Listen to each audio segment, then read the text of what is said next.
All right. Well, it's 10 a.m. on the East Coast, so we'll go ahead and get started. Um, Welcome to the community show about FERN, our AI-based matching engine. My name is Mike Frasca. I'm Vice President of Product Management here at Reltio.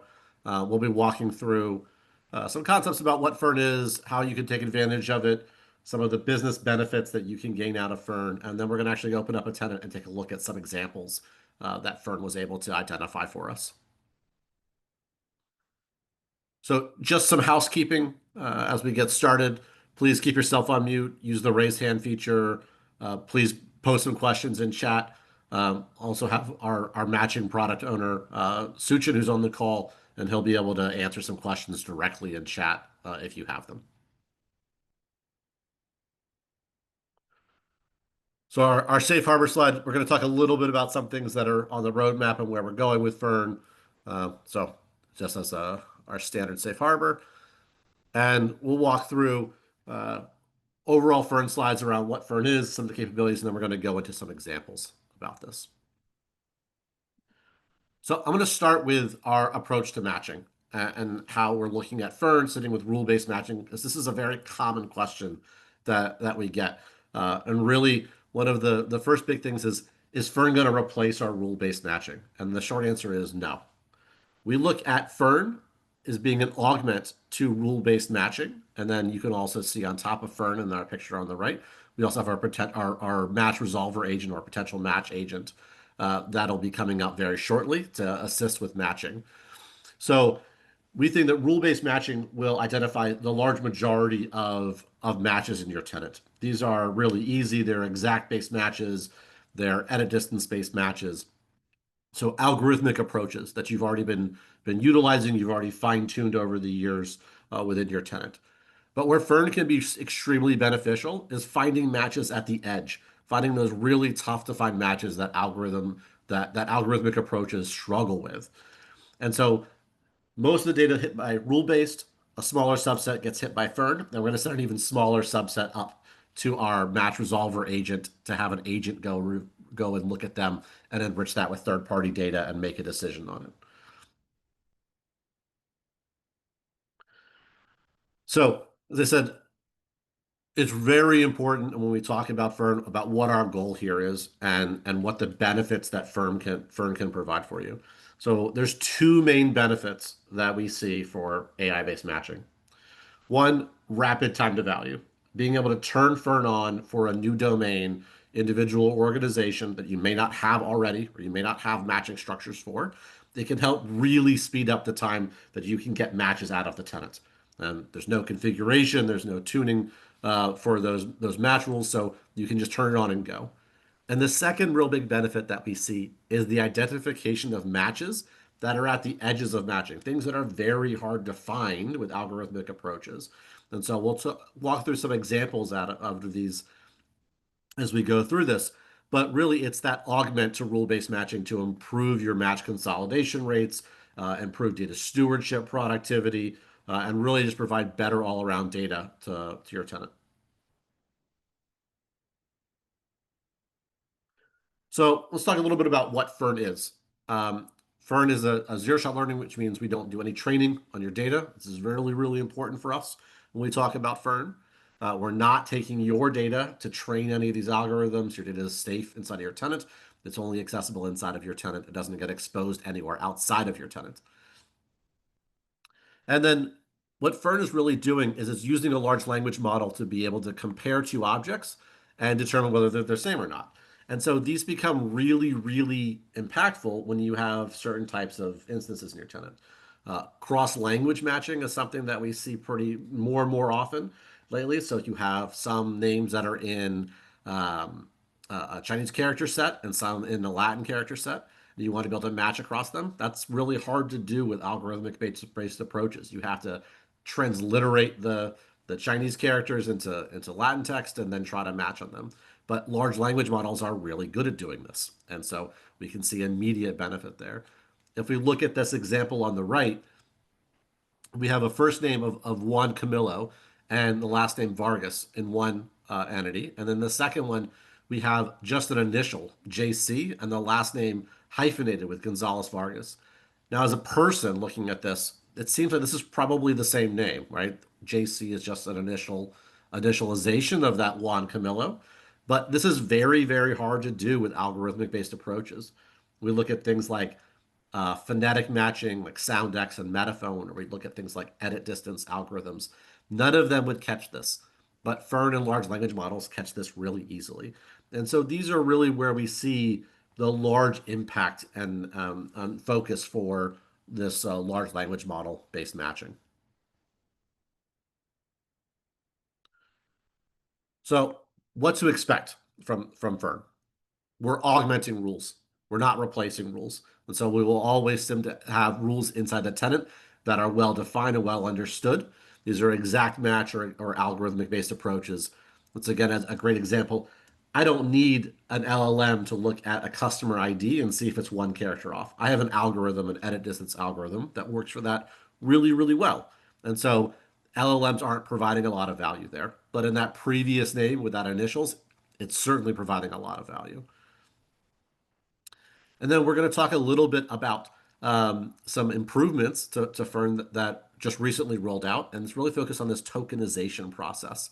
And so what FERN can do is it can identify the semantic, or the meaning of a word and convert that to numeric representation so that we can identify candidates for you automatically. So today, when you build match rules, you have to define, we call a tokenization step, and then you define a comparison step within Reltio. Within FERN and FERN 2.0, you no longer need to define a tokenization process for FERN in the large language model. We infer that automatically. And we'll talk a little bit more about vectors and how we're doing that.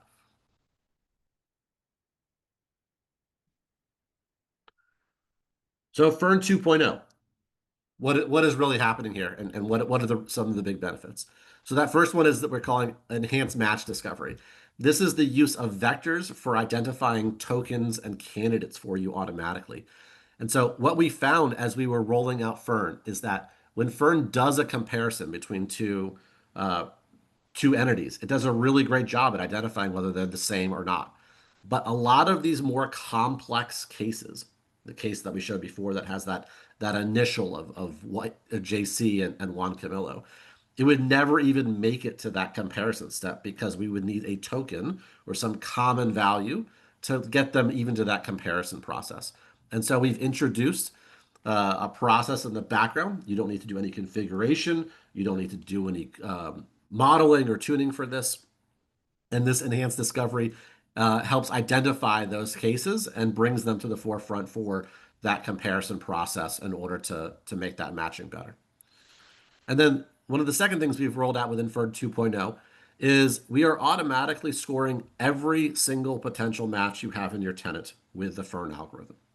And so even if a rule, a potential match rule, has identified the match and the match pair and the candidate, we want to be able to give your data stewards a score so that they can sort by score and start resolving the ones that FERN has identified as most likely matches at the top. These are the really easy ones and quick ones, and they can avoid looking at the ones that FERN is scoring at a low level.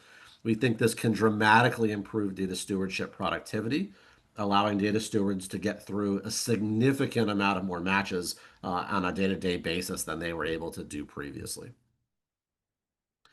And then the last piece that we're driving towards is around our agents.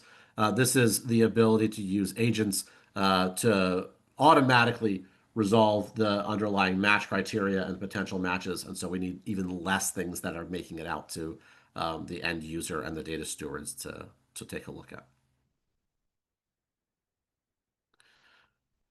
So let's talk about enhanced discovery because I think this is going to be this is the one thing that I am very personally very excited about with FERN 2.0. And so we're going to get a little bit technical here, but what we're doing with FERN 2.0 and vectors is that we are taking the data that you load into the tenant and we are vectorizing it. All that really means is that we are creating a numeric representation of a name or an address.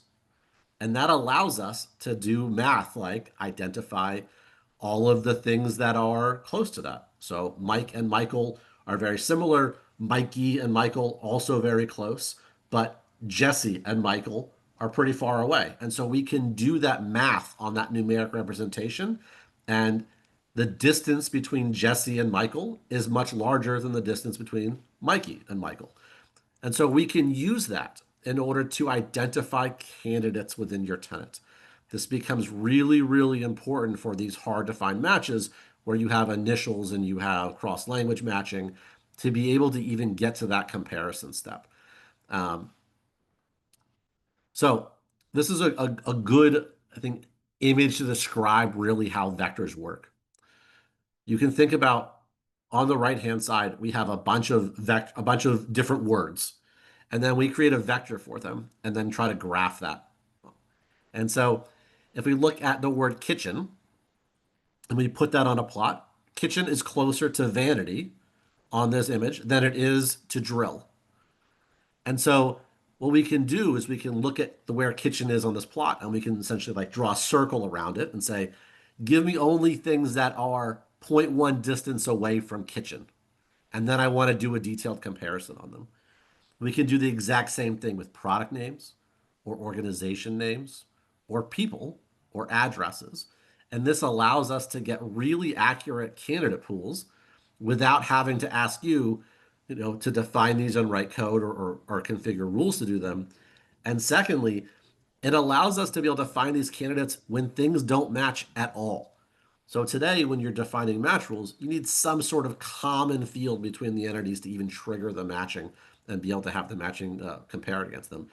In a little bit, we're going to open up a tenant and we're going to look at some examples of some name matching where really nothing is the same between the two objects. And we're still able to find these matches. And so in our testing and working with a few customers, we found a pretty significant benefit for this because it's a very, very common impact, a very, very common issue within tenants that customers are trying to solve. And you may even have this in your tenant right now and not even know about it because it's also very hard to even identify if you don't have these things like vectors. And so this is now part of our FERN 2.0, and it is available. The second piece that we're talking about is FERN for data stewards. And we talked a little bit about earlier that we can take the FERN scoring model and we can look at all of the potential matches you have in your tenant. And now I can score them and I can stack rank all the potential matches. So in a little bit, we're going to bring up a bulk match screen in one of our tenants and take a look at this.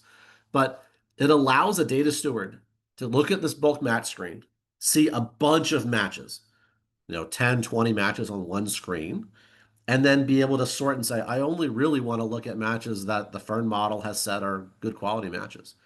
And so you can avoid spending your time and your data steward's time on things that are most likely not a match to begin with, or are very hard to identify if they're matches. And so we really do believe that you can have a pretty large impact on the amount of matching you can go through because today it's just very hard to identify which ones are more likely to be matches with kind of the binary rule-based matching approach. And so we can combine both the rules and FERN to be able to give you that scoring model for your data stewards to really focus in and be able to deliver higher productivity.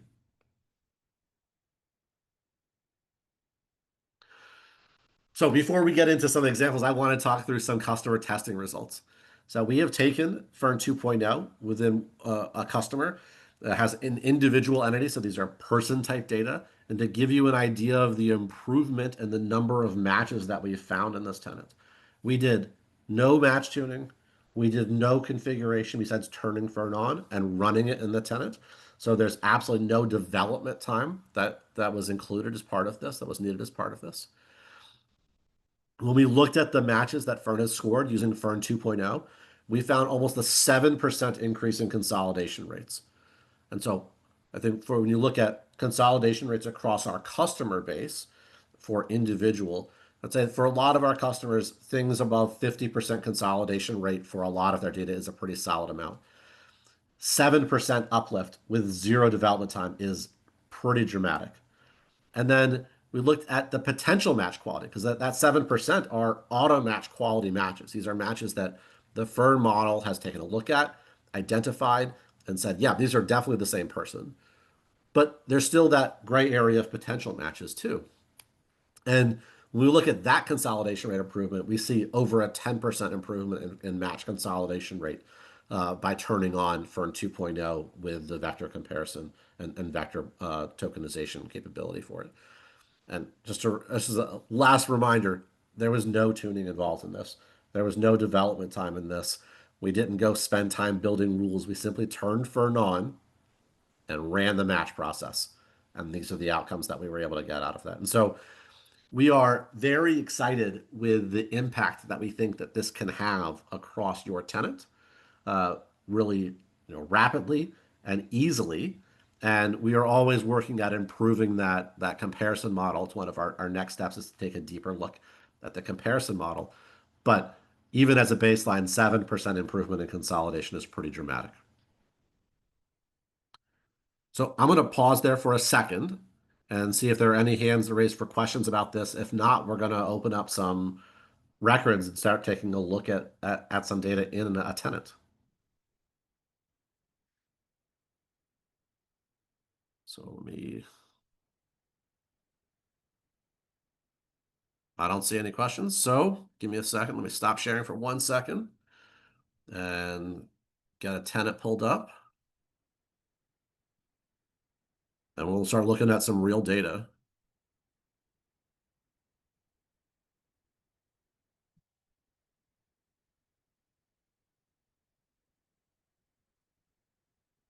So hopefully everybody can see my screen.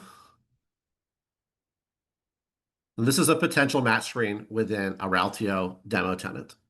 And so when we look at this potential match screen, it's showing us on this left side, we have an individual named Montgomery Bradford Worthington. And then we have a bunch of potential matches uh, to the right of them. And let's just start by taking a look at these matches. This first match was found by a rule that was defined. So we can see this rule, fuzzy name, fuzzy address. And when we look at these matches, the name is the same, first name is the same. The middle name is a little bit different. We have some transposition, a U instead of an O, and we have a little transposition in the last name, but phonetics are probably going to catch this. So metaphone, if we look at metaphone for Worthington and Worthington, they'll probably identify to the same metaphone character, and we'll still find this match. So this is a small transposition. But let's look further along and let's look at this one on the far right side. Bradford Monty Worthington. So let me actually swap this one over here. We'll look at him. He'll be on the far left now.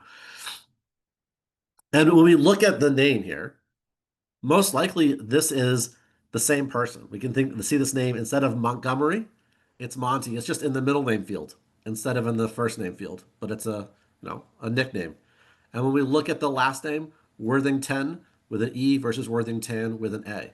Now, this is probably enough that the metaphone phonetic marker has found that there's no match here. And when we look at our underlying match rules, we can see that there's no match rule that was triggered here. This is a relationship rule, but there's no match rule that was actually found. And so these records would never be found inside of the tenant if we looked at this with traditional rule-based matching. But when we look at the data, we see the address is very similar. The phone number is the same across these two objects. And we see that the birth date is the same across these two objects. But they don't get triggered at all from this match rule that gets defined in this tenant, but FERN finds it for them. And so this is a really great example where you have just enough of a little transposition in the name fields that FERN is able to pick this up and find the match for them for you automatically. So let's take a look at another example or another few examples in this tenant where FERN is able to pick these objects up. And so if we look at all of these on here, these are all only found by FERN, these potential matches. So there are no potential match rules that triggered on any of these matches to this name M. Bradford. And so this is a really common thing that we see for individual type data sets that are loaded into the Reltio tenant. M. Bradford, instead of a first name, they probably go by their middle name, but their first name starts with M.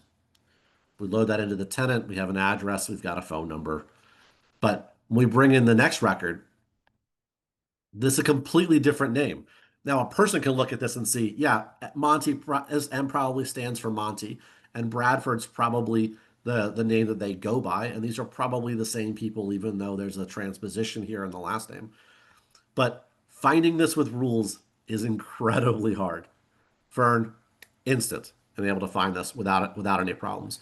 But we can see the same kind of things even when we look at the second record in red, where you have M to Monty, but you have Bradford to B. So once again, a person looking at this probably would look at this and say, yeah, these are probably the same person.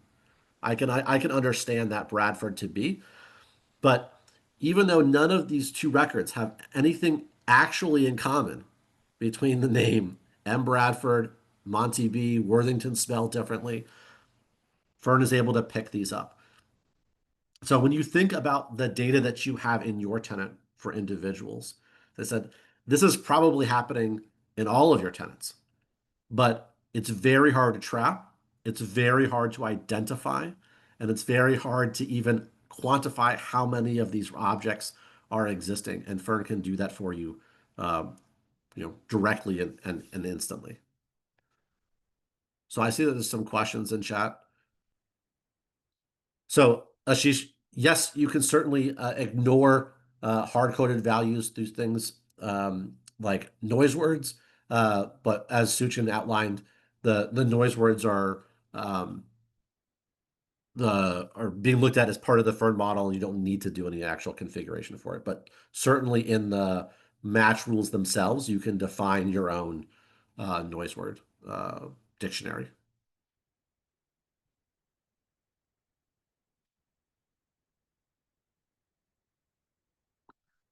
So we'll move over to the bulk match screen, and we'll talk a little bit about bulk match and how that can work.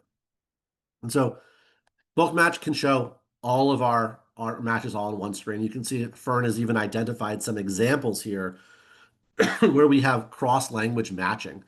And so if I bring up this profile, I can look at this potential match, and I can see Raj Sharma. Now, if we look at this language and look at the different text, this would be almost impossible to do algorithmically.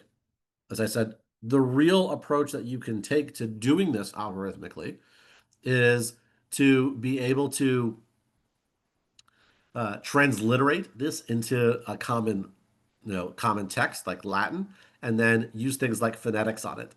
But really, that limits you to phonetic type matching because transliteration is a naturally phonetic type approach to translating. And so little things like small transpositions, typos are not found by this, but large language models can look at this easily across those languages and be able to compare and see this the first name to Raj and the last name to Sharma. And then we can also look at the email. It's pretty close. We can see that the Raj.Sharma and large language models can take a look at this automatically without you having to go build match rules. And so this is a great example of a match today that would be said incredibly hard to find with match rules to find in a tenant. But let's go back to our potential match screen. Your data stewards, as they are working with Reltio, and they're looking at things like the bulk match capability, are either going into every individual record, but now they can look at this bulk match screen instead of clicking on each individual one. And with FERN 2.0, they can sort by relevance. And so they can take a look at these and say, oh, yeah, I think this is the match and that's a match. And what's really going to happen is that your data stewards will start looking through this relevance score and saying, you know what, I always trust when FERN gives it a score of 90 or above or 85 or above. And so I'm going to just go ahead and match those automatically because I start to trust that FERN model more and more. And So you can see this at a glance and let them really focus in on those records where they do need to spend more time, where they do need to go out and look at third-party data sets or use our match resolver agent to help do that for them automatically. But the FERN scoring model can be applied on top of those rules to really improve that productivity and just stack rank everything that you have in your tenant that they need to go through. And I can go, boom, boom, go say, I trust all this top four and hit merge all and go ahead and activate that. And I can do that really, really rapidly rather than going into each individual record and clicking through them one at a time. So I'm going to pause there and see if there's any other questions. I'm taking a look at um, the chat. As Suchin highlighted, this cross-language matching is a built-in capability for FERN. There's once again no additional transliteration configuration that you need to do. Transliteration is a rule-based type approach, but with FERN 2.0, you simply just turn it on and run the matching.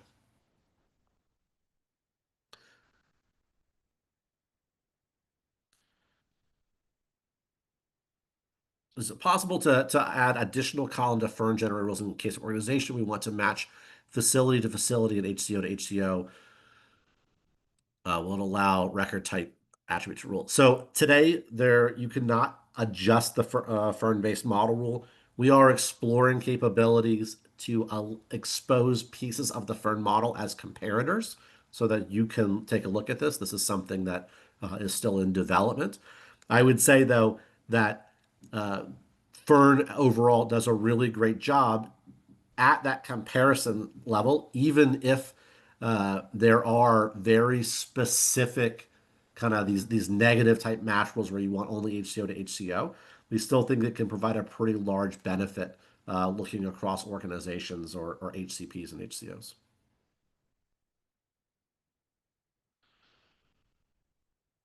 So the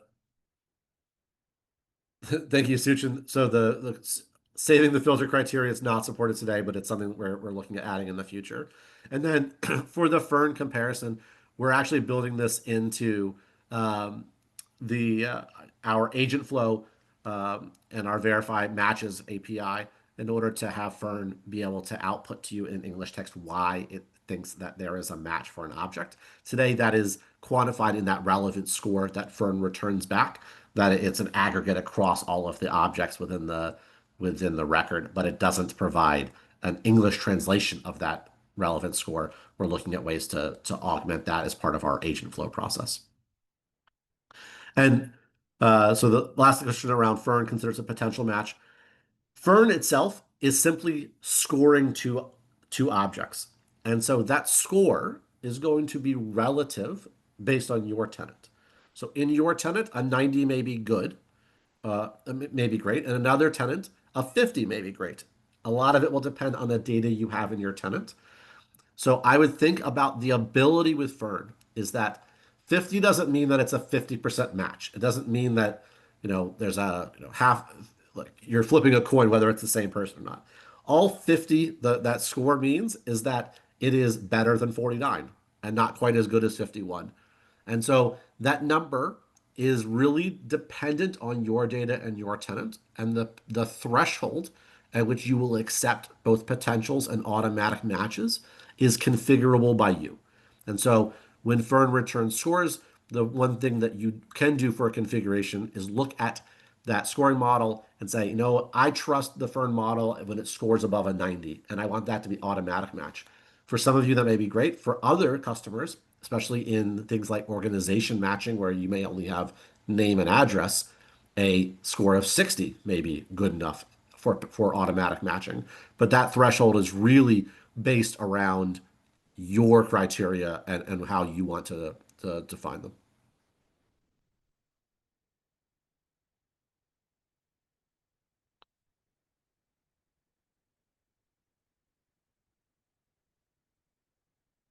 So I want to keep taking a look at some of these uh, questions. So yes, FERN can act on top of potential match rules. In fact, we believe that it should act on top of your potential match rules. We talked about at the very beginning that let me bring up this, our approach to overall matching that match rules will not go away. The um, the match rules will still be placed in your tenant, and FERN 2.0 will automatically, as Suchin outlined, score every potential match that your potential match rules identified. So this way you can use that to help prioritize your underlying, which candidates your data steward should focus on first. But certainly FERN can also identify its own potential matches, where it's said that matching at the edges, where it's finding matches that your rule-based matching may have missed, but certainly applies as an augment to traditional matching approaches with rule-based matching and not a replacement for that, and can act in concert with them.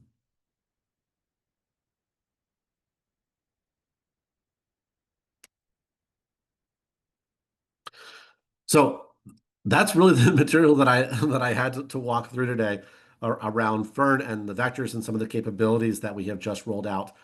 What I will talk about a little bit is how do you get access to this and how do you start taking advantage of this in your tenant? This is a very common next step ask that we get. One, we would love to work with you on POCs in order to validate the work and the benefit that FERN 2.0 can provide in your tenants. The way we are going to approach this, though, is that we were going to be working with customers where we can define and quantify success criteria. And so for us, as I said, in FERN 2.0, the real success criteria that we have is finding matches that you have not been able to find before. And so if we look at, keep scrolling down, and we'll look at this testing results. For us, this is really where the rubber meets the road, right? Finding good quality matches that you were not able to find with traditional rule-based approaches. And we want to find more of them. We want to be able to resolve them for you automatically without a data steward having to be involved. But more than just data stewardship productivity, we think there's lots of matches in your tenant that you're just not even acting on. You didn't even know that were there. And so we want to be able to highlight them and automatic match them. And so one of the things that we're asking as we work with customers around POCs is to define what is that threshold for you within the auto quality match rates that make this valuable for you. And once we can quantify that and work with you, then we can look at how do we turn this on? How do we POC this, improve this out within your lower environments to be able to match this against your data to show you that value against your actual underlying data. And within this example is just individuals, but FERN does support organization-based matching as well.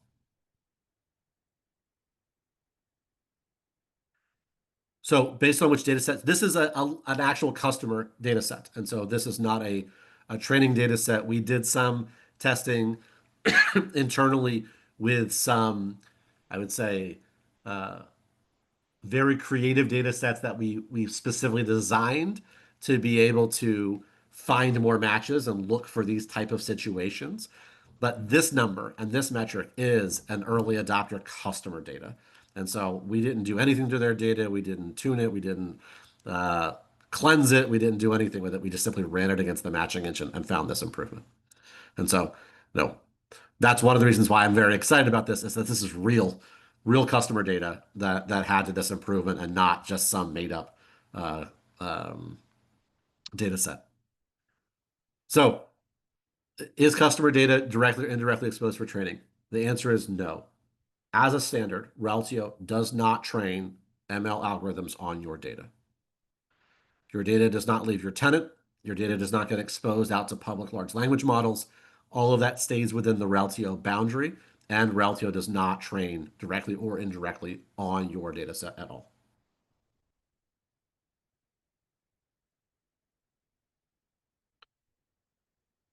So I'm happy to hang out on the line for if there are any other questions around FERN, vectors, how this can be applied within your tenant. Um, So please keep firing questions away. We're very excited about this, and we really think that vector candidate selection can provide a pretty amazing benefit, as I said, around these, especially around names and addresses, where we find some of these wonky characters and transpositions and initialization. So, how do you apply FERN? The first step is to work with us with a POC. FERN is a licensed product. It is not included in the base license for Reltio, and so there is an additional fee for the FERN component. But we would certainly love to work with you and your teams around validating that and getting that enabled within your tenant. As I said, the first big step to POCs that we want to understand and work with you on is what does good mean for you around that auto quality improvement and the consolidation rate improvement? Because to us, I said this is really the metric that matters for FERN 2.0, and really what we're driving for is finding matches you haven't been able to find before. And we want to know what does good mean for you so we can quantify that and measure that and show you how many matches did we find that you were not able to find before. And yes, you can enable FERN entity-wise in a phased manner so that you can deploy this for a specific entity type versus every entity type in your tenant if you'd like.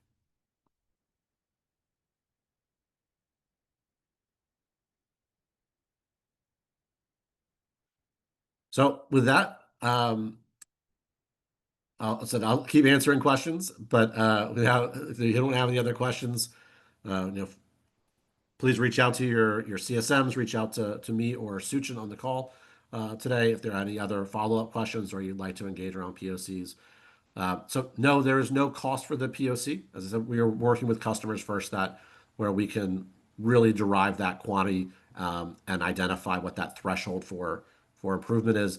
So this is a licensed product, and so we want to make sure that we understand what that success criteria really means before we move through with the POCs here.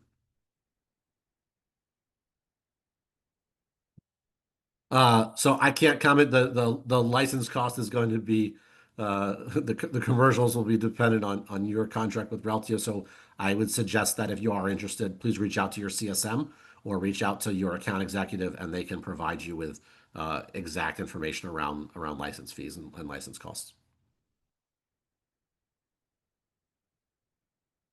And if you don't know who those are, ping me, and I'm happy to get you in contact with the right CSM or the right account executive that can help you with costing and commercial information.